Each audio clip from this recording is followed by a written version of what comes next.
A group of friends, deep in the wilderness, miles from civilization. A night on the lake that should have been peaceful. A fire that should have lasted for hours. And a memory they were never supposed to recover. The following is a true story. It was August of 1976. 4 friends, Jim Weiner, Jack Weiner, Charlie Foltz, and Chuck Rack, set out on a week-long canoeing trip through the Allagash wilderness in northern Maine. They were young outdoorsmen, eager for adventure. What they weren't prepared for was an encounter that would follow them for the rest of their lives. The trip started as expected. Days spent paddling through the quiet expanse of lakes and rivers, nights around the fire beneath a sky packed with stars. You really forget how many stars there are and how vast space truly is until you come out to a place like this. Crazy.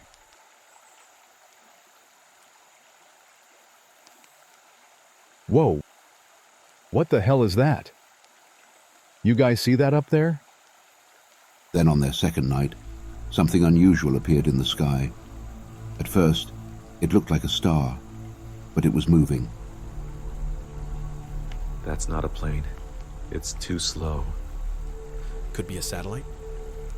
It's changing colors. The light pulsed, shifting from white to red to green. Then, as suddenly as it appeared, it was gone. It didn't behave like anything they had seen before, but without more to go on, they eventually let it go. After all, they were miles from civilization. Who was going to believe them? A few nights later, they set out for a late-night fishing trip on Eagle Lake. Before leaving, they built a massive bonfire, one that would burn for hours, guiding them back to camp.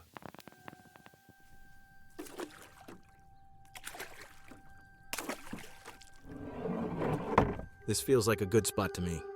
I agree. They had been out for maybe an hour when something returned. It's that thing again. It's back. That's not a plane. It's too damn low.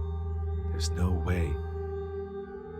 This time, the light wasn't just moving across the sky, it was coming toward them.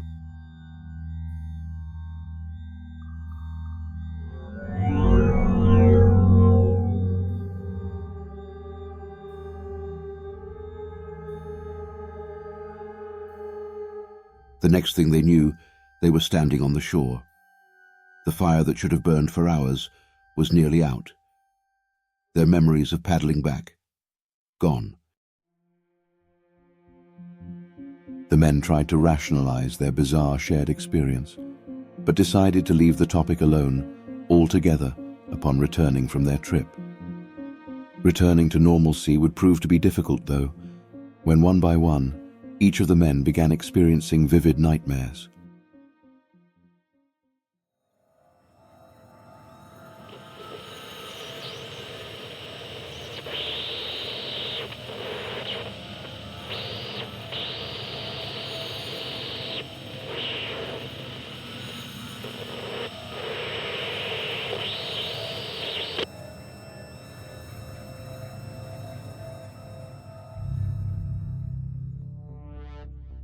Eventually, the men would mention the nightmares to each other, and they would quickly realize that each of their nightmares were all eerily similar to one another.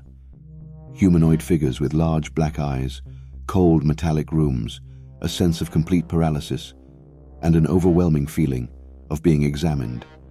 But no matter how hard they tried, the memories of what really happened remained just beyond reach. That is, until they sought help.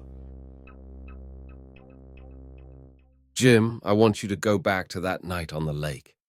Tell me what you see. There's a bright light.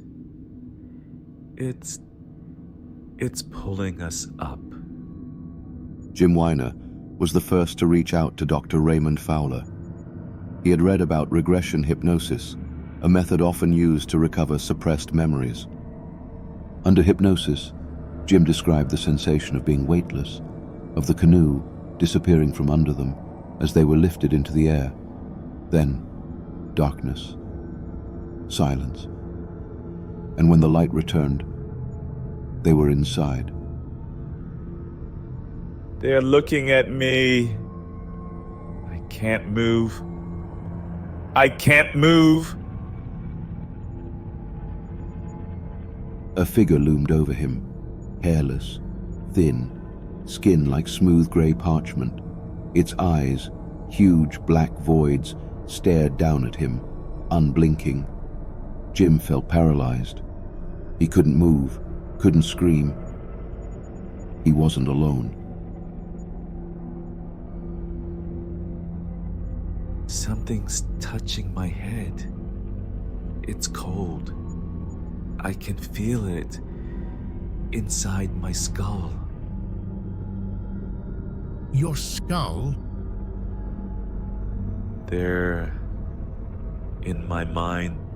They're talking, but not with words. I can feel them inside my head. Jim's description echoed that of countless other alleged abductees. Communication without sound, a feeling of thoughts being pulled, memories being accessed like files in a cabinet. And then, a sharp pain in his arm, a needle-like device pressing into his flesh. Everything went white. One by one, the other men underwent the same regression therapy, and their stories were identical. Separate sessions, no communication beforehand, and yet their descriptions matched in unsettling detail. The same beings, the same examination, the same missing time. Dr. Fowler had investigated many abduction cases before, but this one disturbed him. There was no evidence of collusion, just 4 men, tormented by memories they hadn't known existed until now. And the more they remembered, the more horrifying it became. For years they tried to move on, but none of them could truly escape what happened. Decades later, the Allagash abductions remain one of the most chilling and debated UFO cases in history. 4 men, isolated in the vast wilderness, all recalling the same terrifying experience, memories buried for years, only to resurface under hypnosis. Were they really taken?